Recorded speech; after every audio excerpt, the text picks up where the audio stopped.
It's natural to be selfish occasionally, but excessive selfishness can harm relationships and lead to isolation.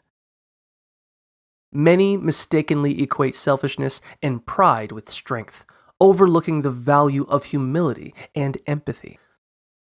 To cultivate a less selfish mindset, practice putting others first in various situations. Strive to understand their feelings and recognize that everyone is equally important. Challenge the idea that your needs outweigh those of others by differentiating between wants and needs, and simplify your life by prioritizing what truly matters. Additionally, share the spotlight by celebrating others' successes rather than feeling envious.